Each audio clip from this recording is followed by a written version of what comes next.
Hey everyone, this is Eric. Before we start this episode, a quick disclaimer. In this episode, Ben shares the story of his family's journey through the event of miscarriage. As a part of the story, the three of us share and discuss things related to miscarriage, which may not be appropriate for younger listeners, or you may want to skip yourself. We begin to discuss some of those details around the 28-minute mark. Thank you for listening.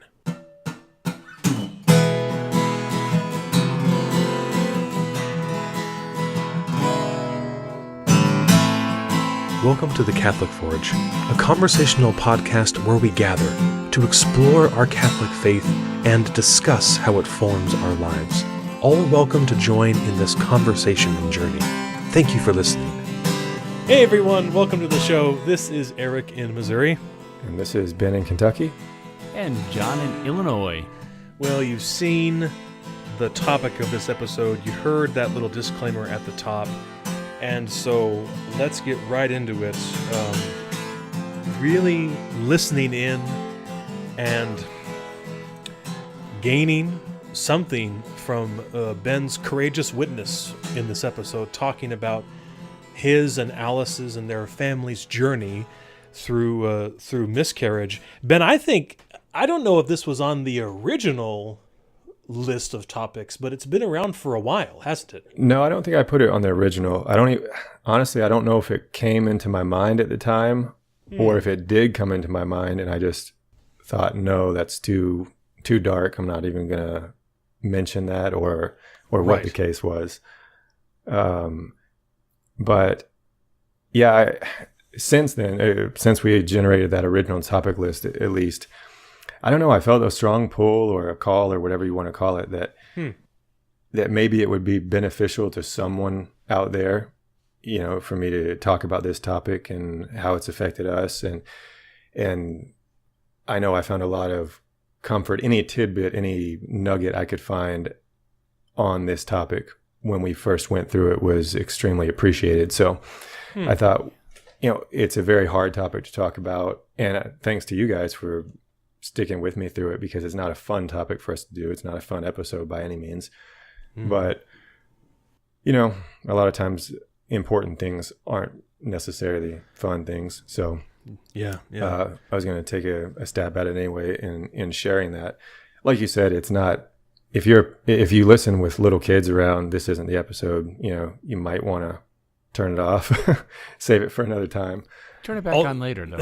Yeah. Yeah. Although, certainly, I mean, I think John has some questions percolating. I do too. And so if you're willing, can you give us kind of some historical information here? Talk about the timeline and where that puts you now and some of your, whatever you want to say. Well, Please, so the miscarriage thing was never on my radar. Alice and I got married. We knew we wanted to have children. We didn't want to lose a moment. We weren't old, but we weren't young, and we hoped to have a large family. So we didn't have any trouble at the start of our marriage. Instantly got pregnant with Evie. Super healthy pregnancy. Fairly healthy delivery, and it was never on my radar. And I only found out after the fact that Alice had been worried she apparently had heard these stories of miscarriage and was more tuned into that and had been worried the whole time. Family history of that, or was that some? Why? Yeah, that's interesting. She's concerned about that. No, surprisingly, her mom and her older sister, her mom had 4 children, her older sister has 3, and neither of them ever had a miscarriage. Did they, this is kind of an aside for John too, when you, with any of the pregnancies, did the doctor or whoever tell you to wait to make an announcement until after 20 weeks? That's what we kind of operated under with each of the pregnancies. Right. And I think that Dr. Joe, even he didn't say, it wasn't a hard and fast rule, but he said, hey, after 20 weeks, the chance of miscarriage, whatever the language is, it goes drops way down, drastically. Yeah. And so they weren't saying, hold off on Facebook, but they were saying, look, some people have a little more comfort in that? Like, did either of you get that from your doctors, or or is that just like people know that to do that? We didn't get anything like that, but the more I think about it, I do think there was always a certain little bit of tension, beforehand. It is a scary thing. I don't know that miscarriage was our primary concern as much as just healthy, and is everything going to be okay? Right. And Yeah. so you're going to be okay. And I saw, I've glossed it over, I guess, in my memory. And hearing you say that Alice had been concerned about, I think we were probably not concerned specifically about any one thing, but there is always that tension. Yeah. And no, Eric, our actually it was a midwife that we were seeing for Evie, and never mentioned anything about it. But I'll go on and mention, the stats. So I was shocked to find out that 15 to 20% of pregnancies end in miscarriage. But after, you said 20 weeks, the stat I've always seen and heard, it's actually the first trimester of 12 weeks. Okay. After 12 weeks, that percentage drops to only 3 or 4%. So you definitely, once you get past that first trimester after that 12th week, you're never out of the woods. I mean, we've got kids running around, in the house right now. You're never out of the woods once you're a parent. I mean, there's always danger, but as far as the sharing thing, especially like you said with Facebook posting it, it's considered a much safer time. We actually didn't have the option either way. When Alice first got pregnant with Evie, she was working a job where she had to handle some hazardous chemicals on a frequent basis that are especially no-nos if you were pregnant. So she was kind of forced to share it at work as soon as we found out, because we didn't want to risk processing photos at Kinko's. Is that a good guess? Yeah. I have no idea. No, she did the same. We met at work. She worked in the water lab where I did, so she was she was handling some dangerous, really bad stuff. There you go. Yeah, so right here at the front too, I want to just say that I'm very empathetic and sympathetic for complete infertility, couples who haven't even been able to conceive. And I fully recognize that pain is very closely tied in with this kind of pain of miscarriage. It's still that pain of wanting a pregnancy, wanting a healthy child, and not being able to have one. And the only reason I'm not speaking to that is Alice and I have been blessed with 2 children and 2 pregnancies. So, and that's not my personal experience of that pain and that frustration. But like I said, I wanted to at least throw that out there, that's I can imagine a little better, I think, and feel that frustration and that pain. So my heart is definitely for there for those people, but I don't know what the word is. I don't think I'm qualified, and it would be a little maybe that's the word, ungrateful of me to put myself in that camp when I've been able and blessed to have two healthy kids. But sure, you're speaking from your own experience. I mean, purely your own position. Yeah. And my experience, like so often, we walk around with blinders until we're affected by something, whatever it is. So we had Evie, and then a year later, got pregnant again, and then that is when the first miscarriage occurred, just with that second pregnancy of our marriage. And I mean, we didn't even quite know what was going on at first. Alice started having some symptoms, some pain, and it came on very quickly. We were at home when things started to happen, and this is where, without being too graphic, when the process actually began, when things actually began to pass. Mm-hmm.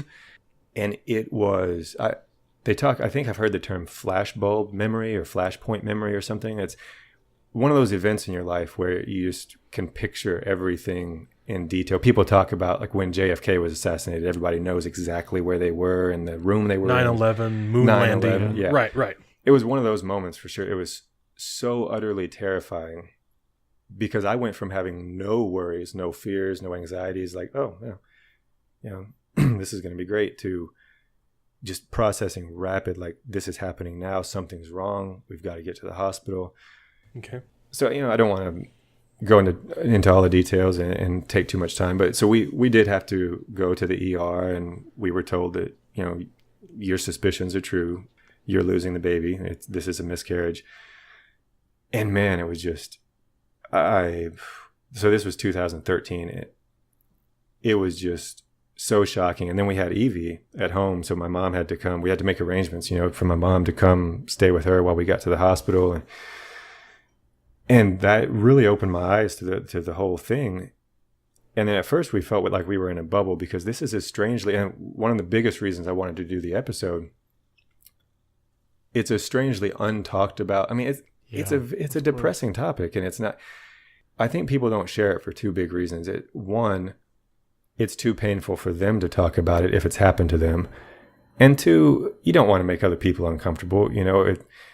We didn't tell, we told our absolute closest family, but there were people at church that we were very close to that they don't know that we've had 3 miscarriages. I mean, they don't know anything about this, because it's just like, is there ever, unless it just is a direct question. How does that conversation come up? Yeah, and unless it's just a direct question posed to you, you don't want to bum somebody out. And, even if it is really weighing on you and you want to talk about it, it's just hard to. So I remember, it's just as an aside, but only because you mentioned that. Was that during the time that I was there in Kentucky, or that would have been before? I really can't keep the year straight. I'm sorry. But I remembered in one occasion you mentioning this to me. I don't remember if it was when we went to the bar or at some point, but you had said that this had happened, the miscarriage had happened. And I remember maybe you told Alice that you had told me, I don't know. But the next week at Mass, you guys always kind of sat close to the piano there, and you came in, and as soon as you walked in, I remember later thinking, was that weird? But you were coming down that side aisle, and I just went right for her. Oh, I remember, And she is not with me anyway. No offense to her. I mean, I understand, but she is not physical. And I just grabbed her and held onto her. Thank you, John. I grabbed her and hugged her and held her, and she just cried and cried, and that was it. And I let her go, and I went back to the piano. No, that meant a lot to her. And no, it's not just you. I have to steal hugs from her myself. Anyway, I wasn't trying to make her feel uncomfortable, but I remember that feeling of not like I was in the know and I knew this secret thing, but that, like, what else could I do? And so that was the second one. That was the second time it had happened, which would have been 2014, probably it was September 2014 when the second one happened, because the first one was in Madisonville when we still lived there. The second one was once we were here living in Lexington. So that's exactly, you're exactly right. I remember that day. Yeah. Because I blew right past you. I think you stuck your hand out to shake my hand, and I was like, "Zoom!" Yeah, went right to it. Yeah. Okay. So I'm not good with the years. So we're up to 2015. Yeah. And you moved the story along perfectly. So, we were told the stats that 1 in 4 women will have a miscarriage in their lifetime. 20% of all pregnancies will end in miscarriage. This is not abnormal. Don't be concerned. Doesn't mean anything for the future. Don't worry about it. And here, of course, I'm just talking kind of on the medical stat end of things. And then, come 2014, so we still don't have another child at this point, still just have Evie. And then happens again. So that's 2 in a row. So then that's the grief is, of course, being accompanied each time. Then, of course, by then in 2 in a row, you start to worry about what does this mean for the future. But going back to the grief and the original time, I was still pretty much on a high from all the way dating back to my conversion, 2009, becoming Catholic. I was fortunate, and my faith had never been tested. I had never had any tragedies in my life in that time. And it was the first experience that didn't shake my faith at all. Never even for a moment. I could see, and I'm not judging if different people have different sensitivities. I could see it being an experience that could momentarily shake someone's faith, maybe.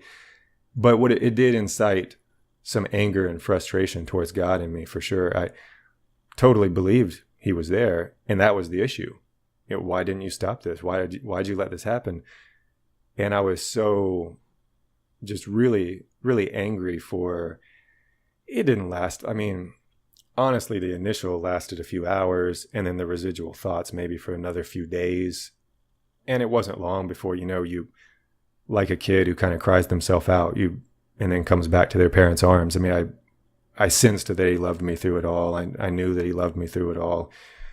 But it was still disconcerting for me having that little moment of anger. I was like, you feel ashamed. I don't know if you guys have ever been through one of those moments where you feel angry at God, but it's like, it's your genuine feeling, but at the same time, you kind of feel ashamed. Like, I love God. I don't want to be angry at him right now. And so I don't know if that strikes a chord, if you've ever, any other experience in your lives where you've had a moment like that. But I just want to throw that in there so that if someone else has had that feeling, especially concerning miscarriage, they can at least know, hey, that one guy out there, he said he was angry too. Yeah, I think God has big shoulders. I think that we're allowed to, that's I think a normal response, especially you have it so beautifully. Your analogy of a child, you get angry, and I'm patient with my kids. They get angry at me about something, but I know that it's going to work out, and I'm okay with that. I think we have a loving God that can handle that. Yeah, Evie, at 5 years old, almost 6 now, she's actually just for the first time this week, for the first time, did the yelling, "I hate you. Oh. I never want to see you again." Oh, and man, that was a slap in the face because we haven't heard that from her, and we both were like, "Whoa!" But that it does kind of put me, like you say, I loved her through it all. I felt bad that she was in such pain. It doesn't faze you at all. Yeah. The same thing happened today. I wouldn't let Hannah. We were sitting down to watch their show. They always watch a little show every day, no problem. And I was just teasing with her. I went to this other show, and she hit me, And I mean, just a slap. And obviously, it didn't hurt me. But I said, "Go to your room." And I came and I told her, and I said, "This is what's going to happen. Here's your punishment. Whatever. And this is how many shovels of coal you have to bring up from the furnace or whatever." And I said. I said, "Look, I explained, like, this is what you did. This is how you're going to pay for it. This is the consequence of your action." And she kind of leaned back in her bed and she said, "When Daddy goes to work and Mommy's just here, she would let me watch that show," or whatever it was. I felt the same thing. I was like, I almost wanted to say, like, "Daddy, will you be here tomorrow when we're going to watch the show?" I would say, along that same point that you were tracing there, Ben, this whole idea of different reactions. I don't know anyone who has gone through the cross of miscarriage and had their faith broken, but I suspect they're out there. And I know there was one moment in my life I was very selfish, but it was a genuine response, as you said, that something happened in my life, and my response was, "God, you knew I wanted this most of all. Yeah. And you took it away. Therefore, you too are against me, and so you cannot be God." Now, this is just preposterous, but that was my genuine response in the moment. Like, the only thing I longed for, selfishly speaking, but the only thing I wanted in the whole world, God took away from me. And so what then is my response to God? But surely you're against me. So I suspect that there are people in the world, I'm just guessing, who all they wanted was a child. Yeah. They got it. It took, as it were, and then taken away. And what a cataclysm of faith they must have experienced. This is just suspicion. But I suspect that many people wrestle with that. But here, of course, don't we enter into that very same conversation we've talked about before, not necessarily the problem of pain, but really seeing God's will in whatever form, permissive will, active will, in that right context, that right definition. Very difficult. Maybe one of the hardest parts of the Christian life in general. Maybe. And honestly, looking back, and I can see it now, that's one of the blessings of the experience, is that, a faith untested isn't a very strong faith. And it forced me to look at that, and it forced me to deal with those feelings of anger towards God and come out on the other end of it stronger, Deeper. Yeah. deeper, and more humbled of realizing, and in a strange way, and don't misunderstand me, you guys or anybody listening, if I could have had my way, I'd prefer to be raising those babies right now. But in a strange way, even the loss of a child, especially an unborn child, it's even enhanced my respect and appreciation of the power of life and the generation of life, and how delicate it is, and how, the husband and wife, they can, we all know their part in the equation, and they can do that. And when it all goes well, you can take it for granted. You can take it for granted, and not cocky. I don't want to say cocky. That's not the right word, but it's a given, and you just expect it. Right. And you can almost forget, because there is a physical act, and we biologically can explain exactly down to a microscopic level what's happening. It's easy to forget that no life happens without God signing off on it. Like he is the ultimate ingredient here that makes it work. And in losing those babies, it really, and especially because I have the other end of the spectrum of my two wonderfully healthy girls, just when I look at them thinking, wow, the fact that you're here right now. So you're not teasing us, but you have a little more timeline left to flesh out. We're almost there. We keep almost getting there. I'm telling this like one of those movies with flash forwards, flashbacks. It's alternate timelines. You're doing so well. Please, Is the top spinning still? The bizarro world. We're in the underverse. But so just to fill out the timeline, maybe I'll make it easier to follow along. So 2013, first time happened. 2014, second time happened. By this time, like I said, we were getting discouraged, starting to wonder, well, we've got one child, and we've always just envisioned ourselves having, a large family. Are we even going to be able to have two kids? And then Olive came along. She was born in 2015, a year after. But I can't overstate, and the people who have gone through it or ever in the future will go through it will get this, what it does to a pregnancy psychologically after that's happened. It changes everything. Like with Evie, it was just, like I said, for me, Alice was secretly kind of anxious, I guess, but that pregnancy was so fun and exciting and joyful. And now, like, once Alice got pregnant with Olive, it's almost like you just start the watch of like, okay, how long? You kind of got to guard your heart almost. Can we fall in love with this child? Exactly. Yet, can we let ourselves be heartbroken again? That's saying it perfectly. And that's what happened to me is with Evie, that first pregnancy, man, I felt so connected to her, even in the womb. Like I already felt 100% like her father, 100% involved. Olive, so this was our fourth pregnancy, but second child. Mm-hmm.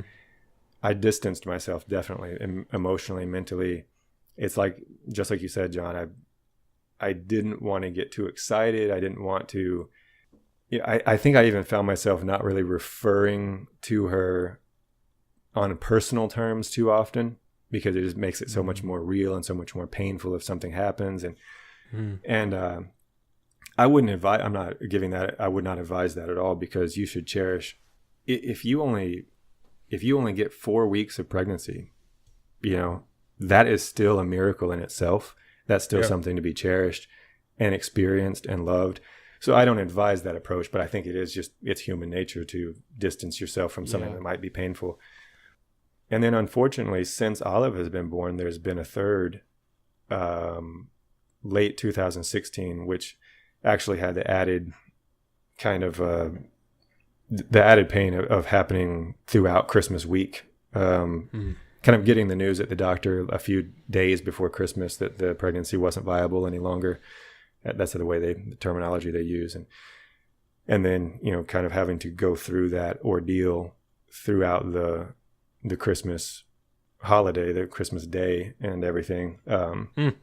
Did you tell anyone, or did you just go and eat the prime rib and have to grin and bear it? Oh no, Or what- we had to, because we were actually traveling that year, so we were set to go to Alice's family's in South Carolina, and so we had to share with them what was happening because we had. So to, you did go. Yeah, we went and we had to explain, like, hey, depending on what happens here, a trip to the hospital may be necessary while we're visiting, Gosh. to keep you informed, and you feel horrible because you feel like, okay, this is kind of a downer for everybody, not just for us, because they love us, they want what's best for us, and this is sad and that kind of thing. But I would advise, though, anybody, if they go through this, everybody has different emotions, but man, I advise sharing the comfort we felt, and people start to open up when you share it too.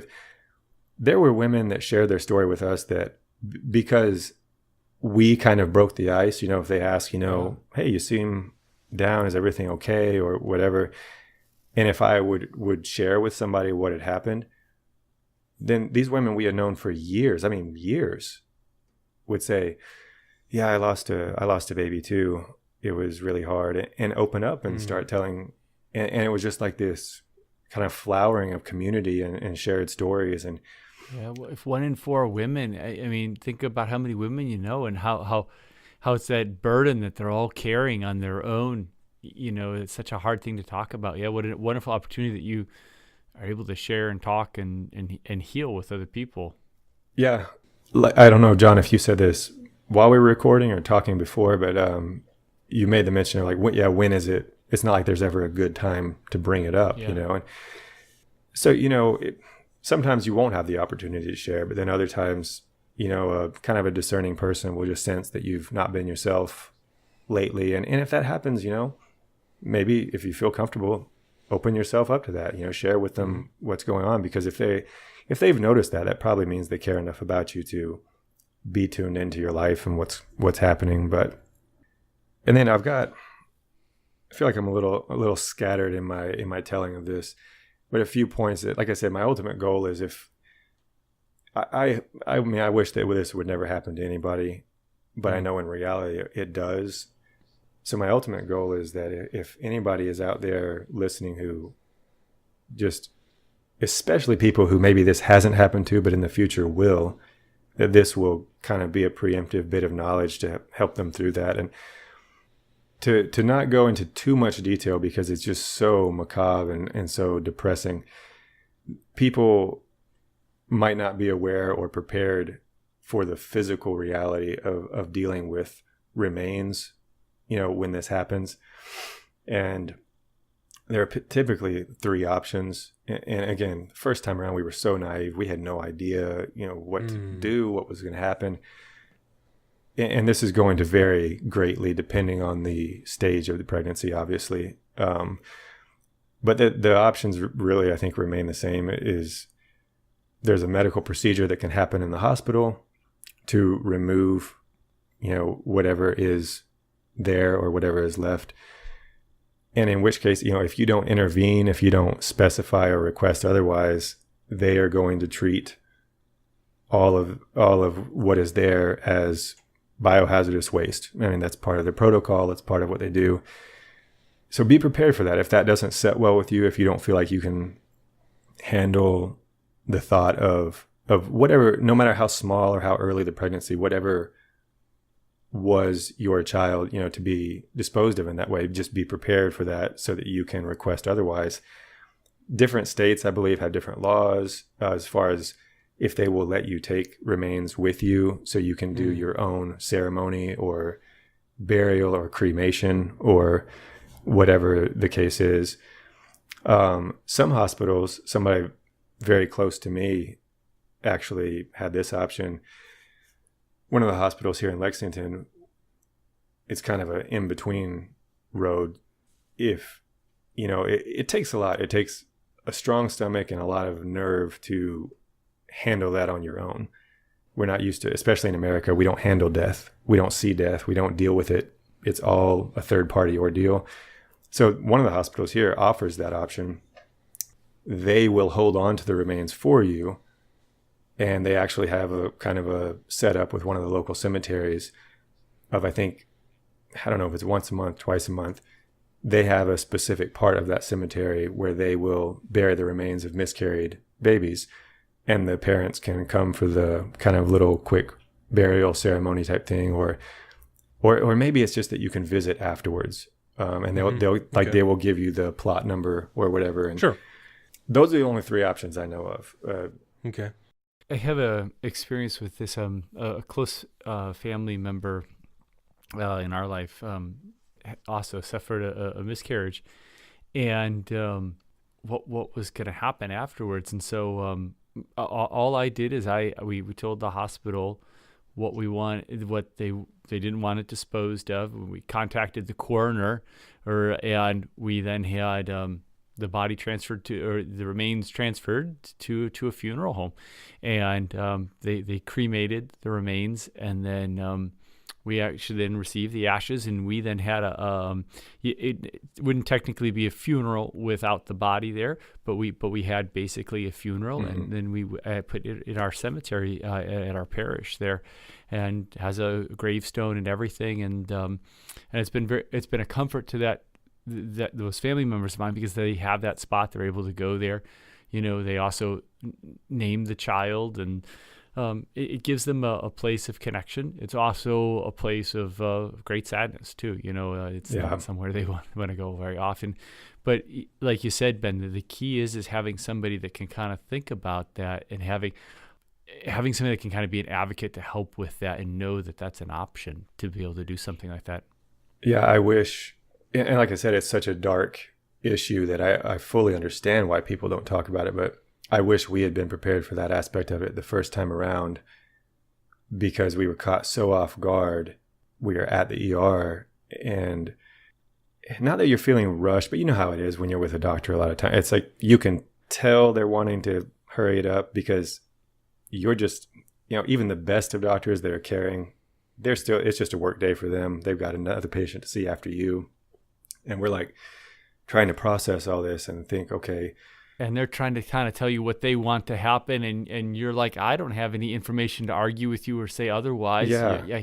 I'm expecting you're going to tell me the thing that is going to be best for me in this situation. And that's not always the case, because their perspective on life and that life that's there isn't always the same. So what they think is best might be wholly different than what your expectation is. Yeah.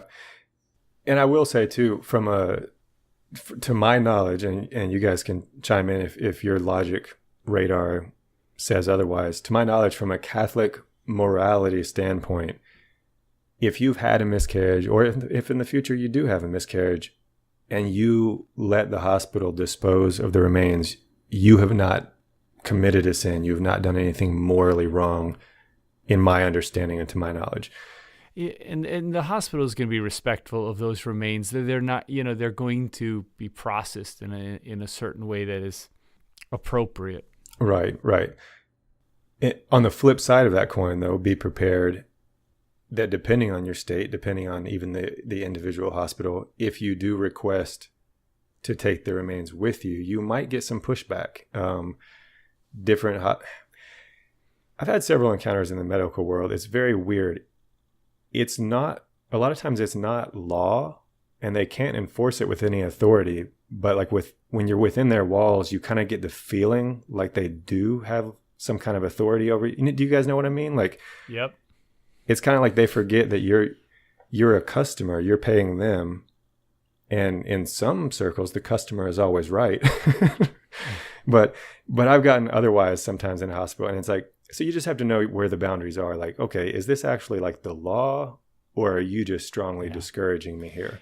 And I think that you always have the right to have them, if your state doesn't allow you to take the remains, you certainly would have grounds to have them sent to a funeral home.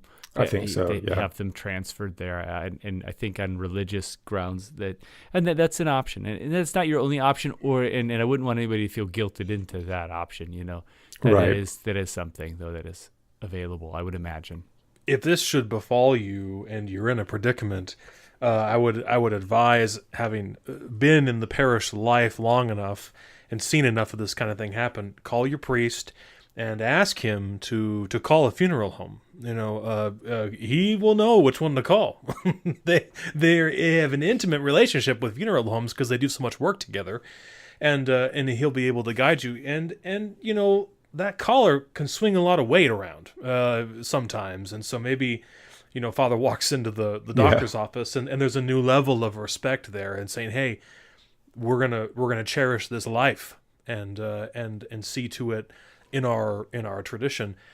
If you're like me, as we were preparing for this episode, I went and Googled it. I mean, I feel like a dummy saying it, but I had no clue what there was a time when I was wondering, did something happen, or did the body consume it somehow?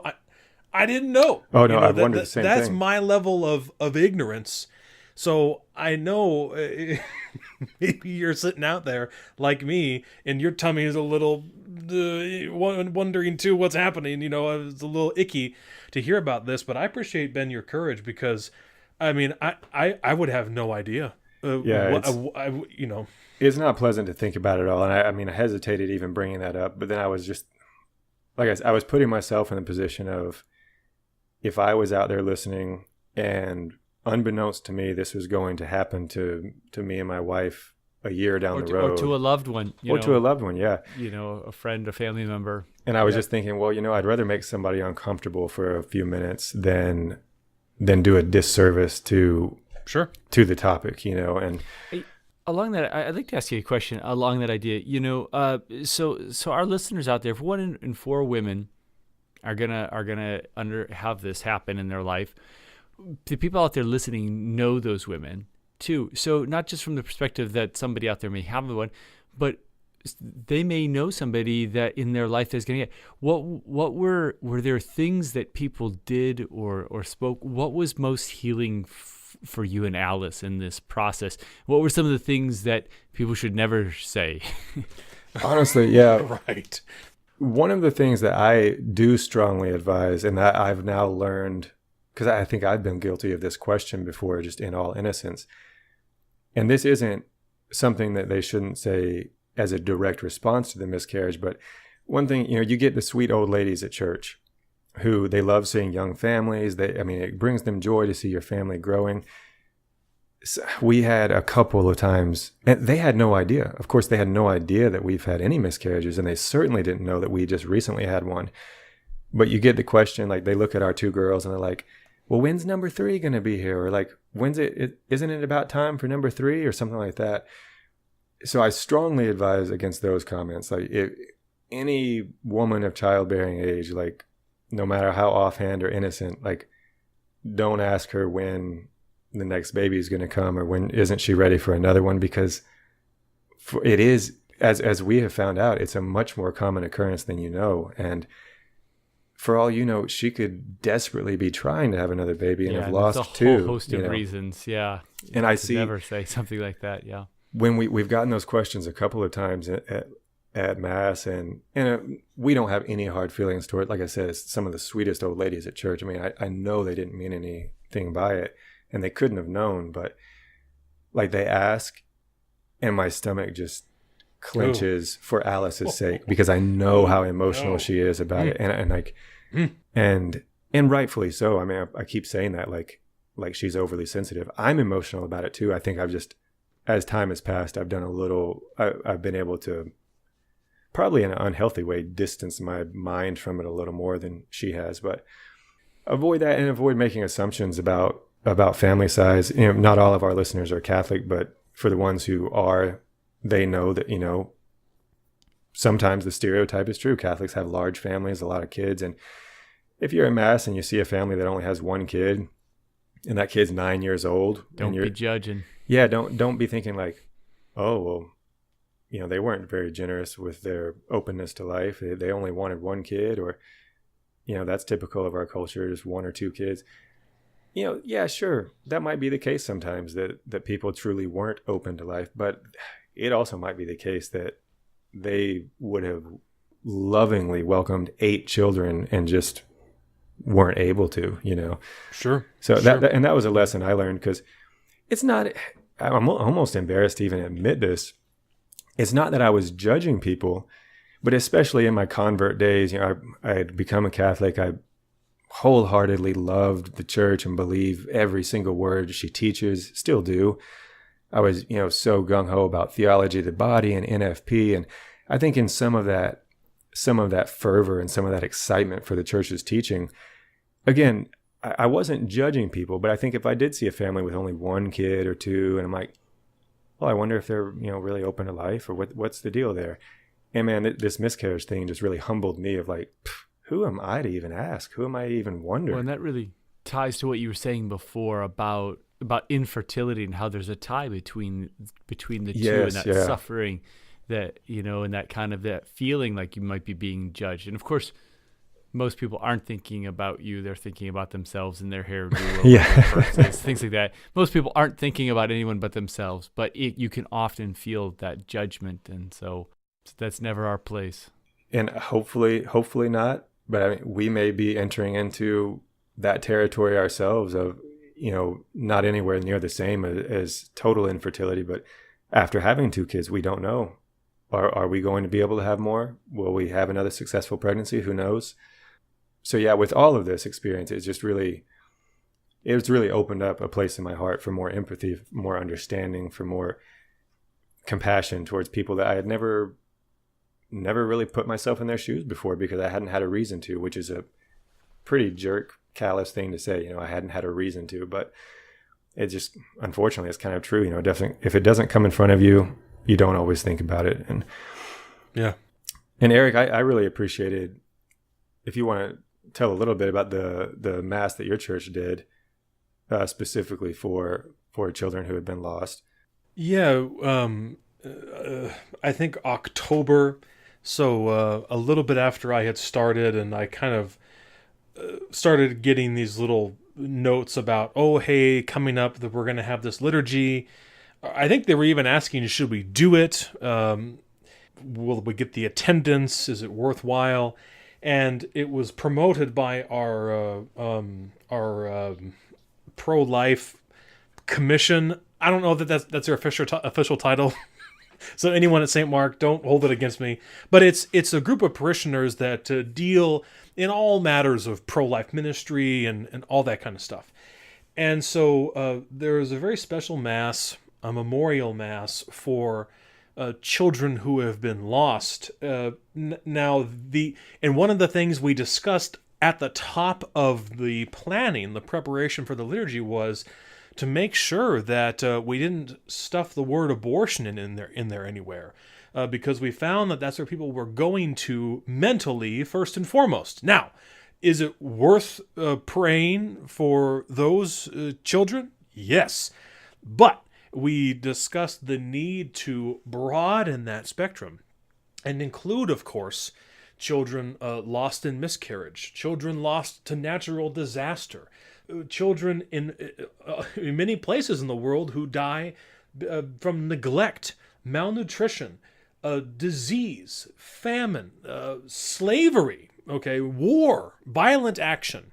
And so all of these things put together, and so it was a Wednesday night, and replacing the prayers of the faithful at this particular liturgy, we had just a litany of these names of these children. And here, I think this is kind of somewhere that we want to land, some of this kind of idea and thinking, even of naming children. Not everyone did. Maybe it was just the whoever child, or some people wrote in, because we, of course, solicited the parish and said, if you or someone in your life has lost a child to any circumstance, and you'd like to include their name in this litany of prayer, let us know. And people wrote in, and sometimes the page just said, my special one, or my little one, or my beloved one, or my little angel, or whatever it said. Or there was a concrete name, boom. And so we put all these things together, and we had a little musical sung response, very beautiful. It's very simple. All is brought to life in Jesus Christ. All is brought to life in Jesus Christ. That was the sung part. So we'd read 7 names, sing, read 7 names, sing, read 7 names, sing, on and on it went. Beautiful. And I mean, it's not that liturgy is about emotion. Our faith is based on what we know and not what we feel. But golly, it was moving.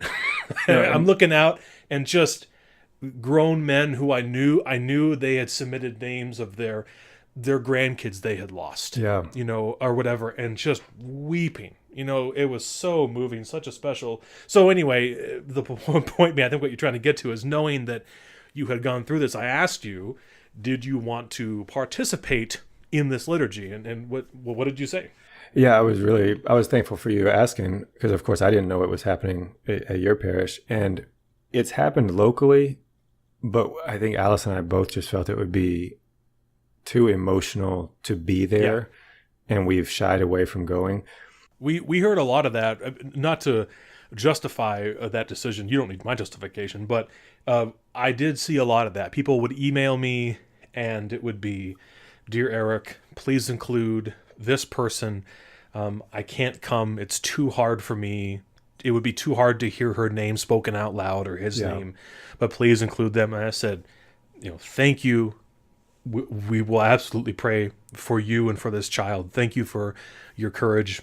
That was it. So you're not alone in that feeling. Yeah. So I appreciated, though, being able to be a part, or just to honor our kids through that liturgy, even though we weren't there, by submitting. Sure. And we just had little nicknames. I mean, they were actually, kind of just silly, loving nicknames, because we had not been able to find out the gender on any of ours. It was early enough along. Sure. And I know people that even without finding out the gender, they've just picked, picked a name, and that's fine too.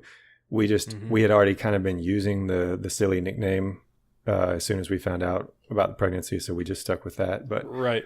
And then John, you had a mass said for our third miscarriage that happened most recently, and we really, that all of that kind of coming back, John, to when you ask what not to say, all of that stuff, it's so appreciated, and it's so comforting to know that other people are, feeling that with you and concerned and praying for you. And we had one person that I was just especially moved. They cooked a meal and brought it to us as if that gesture was so powerful, because it just really honored the belief and the idea that a life was lost, that Christian idea that a life was lost, and not the worldly idea that, like, oh, you just kind of had a medical situation, because that's so often, that's kind of the secular view on that, on the issue of miscarriage. That is the secular view, like in a medical situation. So all of those gestures, man, they really made the difference and helped the healing. And I want to make sure we need to wrap this up. I didn't want to make this one of our longest episodes ever, but I want to pitch one thing in it. It's just to really reaffirm that if you're speaking with someone and you discover this about their life, it is not a moment to make a theological statement, or to dare say that you understand that God did or did not, or does or doesn't, or whatever, wills this or that, or he wanted them more than. Just don't even say it. Say, "I love you, and I'm going to bring a casserole tomorrow afternoon." I mean, that's the response. It's the ministry of presence. It's to be with.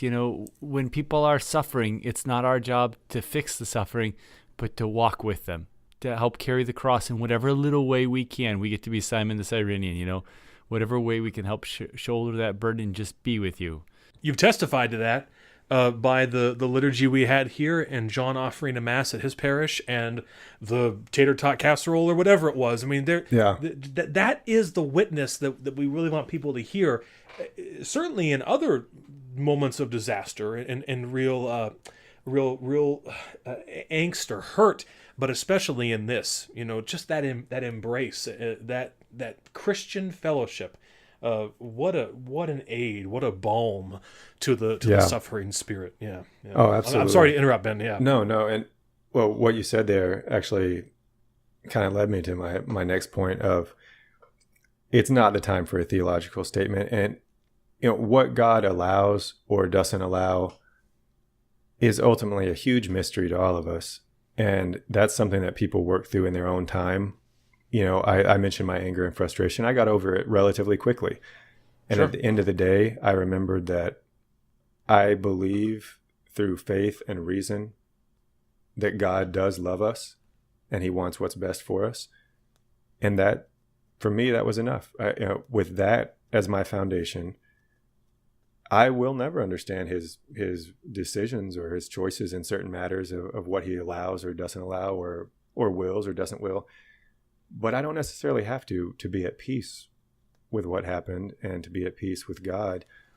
And coming to that on your own time, though, because if somebody had said that to me in the first 3 or 4 hours after we found out, if somebody had said that to me in the ER room, I probably would have been pretty ticked off. If they were giving me it's God's will, I wouldn't have wanted to hear that at that time, at that moment. In jail for assaulting. Yeah. His God, priest, well, he I'll gave punch his you in black your eye, nose. his priest, a black eye. Yeah. Right. But I also learned to kind of thinking through and working through all this and unfortunately having to do it 3 times. I learned a lesson that I kept, I was viewing it for a long time of the life not happening because the baby wasn't born. And then I realized that's not at all what I believe about life and conception, and that I was kind of almost sneaking in a secular viewpoint on when life begins that I don't even believe myself. But it's like I was getting so wrapped up that, I didn't get to hold this child didn't get to learn to ride a bike, to grow up, to get married. And because of all those things that we associate with, our lives here on earth, I was acting like the whole thing was for nothing and the whole thing was a waste. But then the important point was, by God's grace, probably put into my heart that all of us are headed to heaven. That's the end game, hopefully, for all of us. It should be. That should be what we want, the end game to be. Yeah. And this soul, at the moment of conception, this soul was created. And now this soul is in heaven. So I've learned, and if we have to suffer this again, it has gotten easier with time, because now that's my framework for looking at it of, wow, okay, I might not understand this or why this happened, but what if, this is a soul that is now in heaven. For the rest of eternity, there's now another soul in heaven rejoicing and glorifying in God for all eternity. Exactly. And it's a horrible price on our part, on this side to pay, but an eternal joy eventually. And that might not work for everybody. That might not give comfort to everyone in the same way it has me. But man, it's been a huge comfort for me to realize that and to look at it that way. And to realize, like, wow, that kid got to shortcut me. I've still got to work mine out in fear and trembling, and hope that I make it there. And I can rest assured and I can rest happy knowing that these children are there. And I hate to even utter this about my beautiful, sweet, perfect little girls that I have here on earth, but that's not even assurance I can say for my own 2 daughters right now, that are here with me. Of like, oh, yep, 100%. I know they're going to heaven because I don't know what their lives hold. But those 3 kids, I can know that. And it's just a huge source of comfort. And we've run long. I don't want to get too far into it. I have had a lot of curiosities of what will that be like? What, these babies that are in heaven, will there be any recognition of that? Do they know that they have parents who love them? Of course, these are questions that I don't know the answers to. And I throw this in there, and I don't mean to cheapen it with like a pop culture reference. It almost seems inappropriate. But of course, anybody who's heard it knows it's a moving story. The Eric Clapton song Tears in Heaven about his son that he lost tragically. That line, will you know my name if I see you in heaven, sums it up exactly. Just what's that going to be like? What's, what I take comfort in that there will be some connection there, something, but I don't really know. I'm sure everybody who's lost anyone has asked those questions. We've gone pretty long. I bet we could flesh that out, but I don't think we need to It almost sounds like a whole nother topic. I don't think we need to go 2 hours on it. But yes, they will know you, and they will love you and adore you, and they are saints in heaven, and they can be praying for you right now. You can be asking for them just as we'd ask any of the saints, the blessed there in heaven, to pray for us. You've got 3 advocates for your entire family right there before the face of Jesus. They can be interceding for you and active in your life right now. That's actually very comforting, because I do that. I have asked them for prayers, and I've almost felt kind of like foolish or silly, because I've never talked to a priest about it. I've never gotten like a firm Catholic answer on like, is that even, and that's where I'm like, and these are at the time of death, these were unborn infants. Do they have the mental capacity to pray for me? I don't understand these things, but I still do it. I'll do it when I lose patience with Evie or with Olive, and I snap at them. I'll ask these babies in heaven, like, pray for your dad to do better. Yeah. So in the end, it's been a source. I hate to say it, but I mean, it's been a source of hope, and it's actually been a source of encouragement and in that faith journey and that relationship with God and with other people. And it's hard to actually come out and say, I can't bring myself to say I'm glad it happened, but you can see the fruit that God has wrought. Yeah, I can say that about some of the things in my life too. I can't say I'm happy that it happened, but sure, but God can bring good from all manners of things. So so if anybody out there has gone through this or will go through this, I mean, hang in there. The old cliche that time heals wounds, all wounds. I mean, I don't know that it does if you don't seek wisdom, but if you use that time to seek wisdom from God, then yes, it does heal all wounds. And I'm at much more peace with all of it than I ever thought possible 3 or 4 years ago. So, well, thank you so much for sharing this with us and with everyone out there. It's such an incredible witness to hear your story, your struggle, the walk that you and Alice have been on and are still on. And today, as we just should be praying for all those, the lost innocents, and for all those that struggle still. Yeah, and thanks again to you guys for hanging with me and listening to all that. I appreciate it, and appreciate you, letting me kind of pitch the idea for this episode and throw it out there. I hope I did justice to it. So, to whoever's listening, I hope someone can find some kind of comfort and some kind of hope from it. Well, thank you, Ben. This has been the Catholic Forge. Thank you for listening, and we'd like to close, as always, with a prayer and a blessing. May God the Father, God the Son, and God the Holy Spirit bless you, guard you, and lead you to eternal life. In the name of the Father, the Son, and the Holy Spirit. Amen. Amen. Well, thank you, Ben, and thank you for listening to the Catholic Forge. Relatively speaking, we hope you've enjoyed this episode, and if it touched your life, or if you know somebody that it would mean something to, share Ben's story with them. Yeah, it felt like, I know you said there a couple times, Ben, about the episode being long, but it felt like it was like 5 minutes long. Just because I feel like I'm back on your back deck, talking, around the fire. And so thank you for that courage. And indeed, you can help out the show in a big way by sharing the episode. Maybe someone who has been caught in that, can I talk about this yet? People are asking, what do I say? Share this episode with them, and maybe Ben's story and Ben and Alice's story, the story of their family will break through and be an avenue of grace in their life. As always, you can continue the conversation with us on Facebook and Twitter, and to get a hold of us, you can reach us at thecatholicforge@gmail.com. For more information regarding the podcast, visit our website at www.thecatholicforge.com. We especially thank our wives for their continued support of this project, and we thank you very much for listening.